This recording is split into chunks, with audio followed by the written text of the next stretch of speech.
Так что такая залупивка. Вот то, что ты сказала, для меня звучит как глубокое недовольство очередью в поликлинике. Звучит как харакири.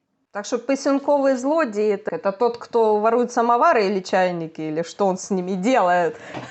Это уже интересно. Надо представить, что я в театре, потому что нельзя больше про члены разговаривать. Следующее видео называется «Неприличный украинский язык». На самом деле эти слова приличные. Но для некоторых людей они звучат, для носителей других языков, они могут звучать неприлично или просто смешно.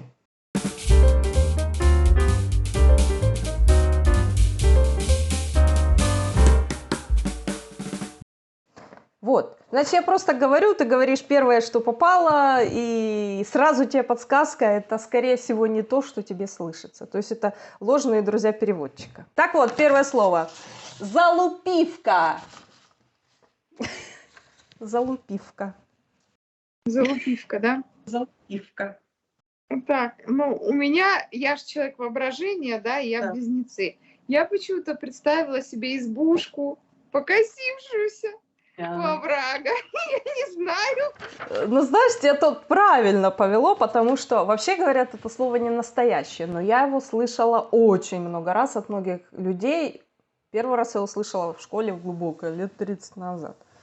Вообще-то это стрекоза. Ну, Залупивка, стрекоза? но это что-то типа, знаешь, как в селе, вот то есть названия местные. Вообще она литературно бабка называется. Бабка. Ну, как бабочка, только коротко бабка. Ну, второе слово тоже назад. Записник. Записник. Записник.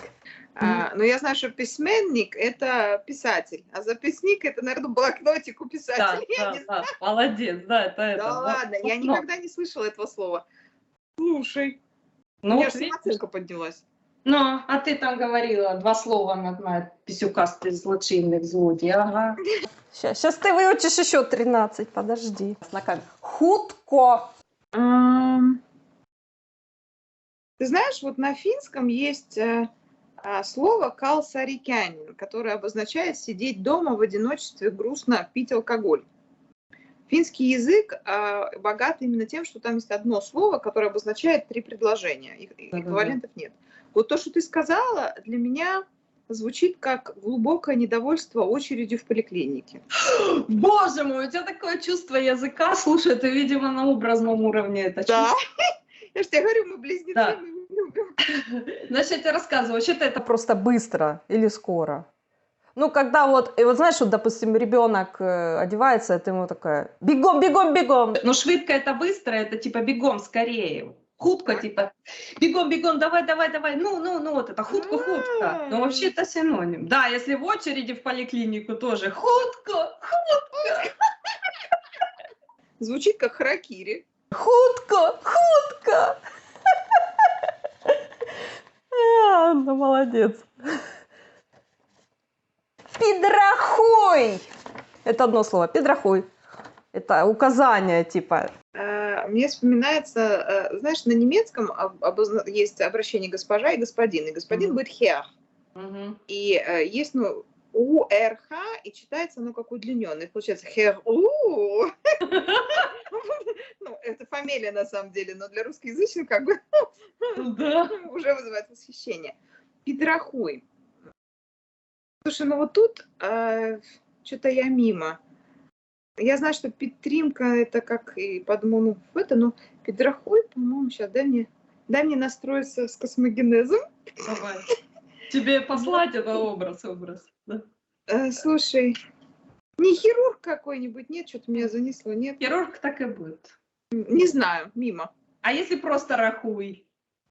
Ну, просто пидрахуй так смешнее. Там еще пидра, а потом еще и рахуй, ну, вообще рахуй. А пид Ну, рахуй это кто-то. Нет. Что? Это глагол вообще, это глагол. Это тут повелительное наклонение. Ну, как абстракт. Не иди отсюда. Не идти, не иди отсюда. Я тебе страшную тайну открою про эстонский язык. Давай. Есть, ну, такой сленговый. Это вот то, что я думаю, пидрахуй на эстонском. Есть такое выражения, которые люди старшего поколения, они используют, ну, нормально. Например, «кеппи минама», «давай текай из комнаты». Мгм. А подростки используют «таат кеппида», как let's do Netflix and chill», то есть А, вот. понятно.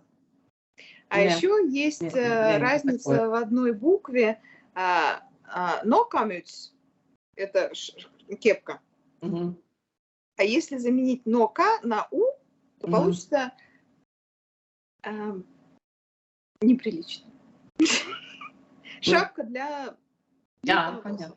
Для этого, для писюкатого злочина, это для мужчины с большим достоинством, для него шапочка, да?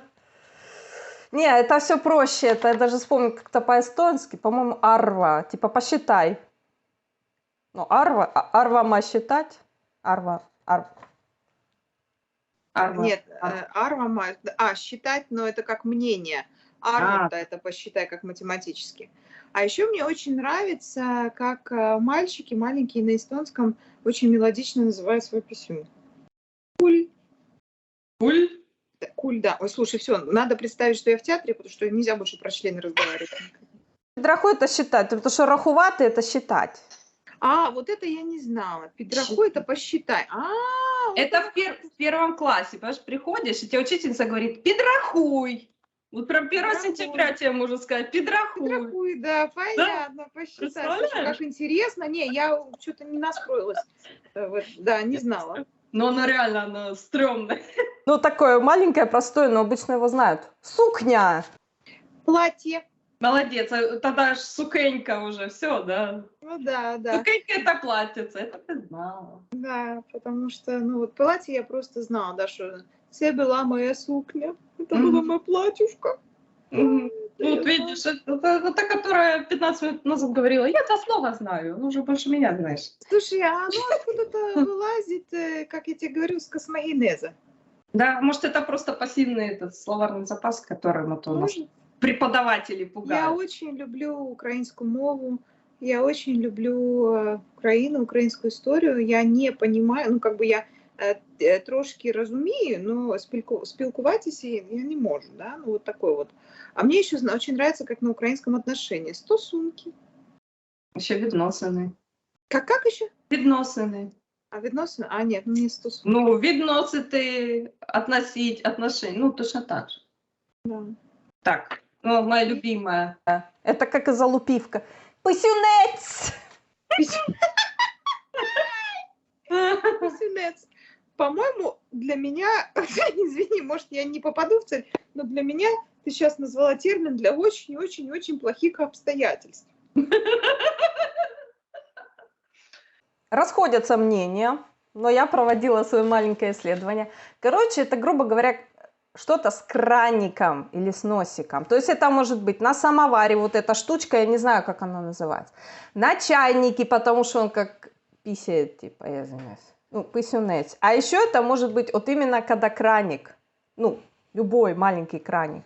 Потому что в интернете тоже я искала. Постоянно везде пишут чайник. Мне еще в школе рассказывали, что это просто самовар по-украински. Писюнец, то что он когда это, да. Интересно, слушай. Да. Так что писюнковый злодей, это, не знаю, злочинник. Это тот, кто ворует самовары. Или чайники, или что он с ними делает. Мне уже интересно. Ну, следующее тоже такое слово, которого как бы нет, но оно есть, его все знают и всех троллят. Не украиноговорящий. Спалахуйка! Спалахуйка. Ну, по-моему, это женщина, которая продает пирожки. Почти. Они у них тоже могут быть в ассортименте, так сказать. Продуктовая линейка, если у них более широко так сделать. Ну, подумай, такие ходовые товары. Нет? Как еще раз скажи слово? Спалахуйка! Спалахуйка. Продавщица, что ли? Или? Не. Не знаю. Это зажигалка. То, что она вспыхивает, Вспыхивает, да, сполакивает. вот это вот что-то, да, надо же. Да, но Вообще тоже говорят, слова этого нет. Потому что есть еще запальничка, которая типа поджигает. ну вот это вот писанька, ну это ты, наверное, знаешь. Еще любят, говорят, весела писенька. И говорят, что для мужчин это просто капец, когда весела писенька, а для украинца это просто ноль. А это песня? Да, веселая песня. А, Песенка. Потому что песня будет. Ну да, песня. А мне очень понравилось, я не знаю, смотришь ты или нет, «Лига смеха». Естественно, она тоже перешла на украинский, и там поет песню «Сосед, сосед». И поправляет, говорит, что украинскую сосед будет сусид. Он говорит, я знаю. Сосед, сосед. Потому что сосед. Так есть что. Не, ну это уже, знаешь, это перебор, потому что есть украинская народная, про сусідку, которая, что ж мне, дай мне. Он там просит зеркальце, дай расческу. Короче, парень к девушке флиртует, залетается. Шары подкатывает. Так, чтобы ты поняла. Шары подкатывает молодой человек к девушке. И он там 3 куплета просит у нее разные штучки, чтобы найти повод. И он ей поет: ой, сусідка, это всю песню. Вот. Следующее слово. Запізнитися. Ну, опоздать. Молодец, это ты знаешь. Даже некоторые неприличные ты знаешь, да? Да, запиздилась и запизнилась. Да, это просто анекдот. Я как захожу, извини, говорю, выбачьте, запиздилась и запизнилась. Анекдот. Это же про девочку анекдот. Ну, это ты, наверное, тоже знаешь, это международное слово, но в украинском оно село. Кроватка. Слушай, вот кроватка, это не кроватка. По-моему, это на польском это самолет. Да. Нет. На польском самолет, по-моему, нет? Нет. Ну, у них, по идее, это как и у нас. Вот я точно знаю, что кроватка не кроватка. А на французском ты не знаешь это слово? А на немецком тебе ничего не напоминает? Кроватка? Нет. Не знаешь? Нет, что-то я сейчас, мне аж неловко за себя стало, что я на стольких языках это слово не знаю. Не, ну я, может, это... Ну, я точно знаю, что у многих европейских Не, это галстук. Это галстук. Галстук? Да, очень логично. Кроватка, галстук, да. Так там же это не в логике дело, это просто пароним, амоним, ну, созвучие. Ну, То, что часть языков галстук взяли, по-моему, с тюркского, а вот это вот вторая часть кроватка осталась. О, моя любимая, ну это 2 слова, но если быстро говорить. Получается, выебись. Я не знаю. Выебись. Выебись. Не знаю, что это. Давай я медленно скажу, с пробелом. Бис.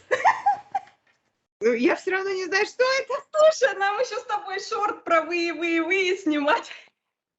Я буду теперь ржать на это вы. Выебись это... Бес воет. Воет бес. Как интересно. Да. Так вот. Ну, это тоже, может, знаешь. Если ты знаешь пісеньку и сукеньку, то... Підрозділ. Ты знаешь? Підрозділ.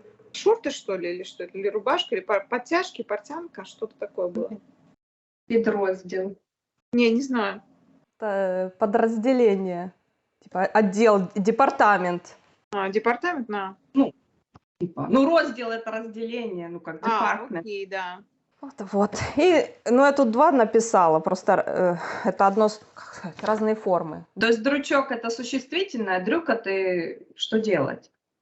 Глагол. Дрючок. Это дрюкаты. Слушай, я пропиталась таким уважением к украинскому языку, потому что это вообще самостоятельный отдельный язык, и будет очень здорово, если он станет популярным, потому что я еще застала то советское время, когда не было уважительного отношения к этому языку. Ну, когда был империализм и говорили о том, что русский язык мать всех языков, не знаю, как он там к австрийскому приблудился, много чего говорили, а украинский настолько мелодичный, и если посмотреть вообще историю песен народных, то там столько вот этой боли и протяжного вот этого вот всех вот этих вот звуков, что украинский язык, мне кажется, таит в себе вообще очень много ответов на вопросы. Потому что я вот, например, слышу слова, и они меня больше наталкивают на философские размышления, потому что я что-то знакомое слышу, и мне интересно узнать историю этого слова. Хоть оно и звучит смешно во многих случаях, необыкновенное богатство украинский язык. Спасибо тебе, спасибо. Ну, я, к сожалению, не получила ответ на свой вопрос. Что такое дрюкаты? Дрюкаты не знаю. Дрюкаты дрючком. Ругать? Не, ну в переносном смысле может быть, оно вот в русский перешло. Да, Типа его там надрюкало, надрючили, там оно, да, надрючили. Ну, кстати, вот это оттуда и произошло. Вообще Может, дрюк, это копать картопляники? Дрюкать, нет? ну что-то похоже. Вообще дрюк это палка длинная. Блин, кажется, по-русски. Вот есть такое слово, типа... Нет, ну прут это тонкий. В общем, дрючок это палка, а дрюк это палка что-то делать. Например, Если завелось осиное гнездо, да, берут и или труп подрюкали. ищешь в озере? Да труп так и будет труп. Нет, ну дрюкать, я ищу труп, это вот Ну в дрюкаю труп. смысле, да, или там поштрикать, вот тоже еще такое выражение, знаешь. По Шерегой появилось, да. Вот. Но вот дрюк это именно палка, потому что дрюкать, ну, то оно уже, видимо, переросло в русский язык, и там буква О интересно образовалась. В общем, пока слова закончились.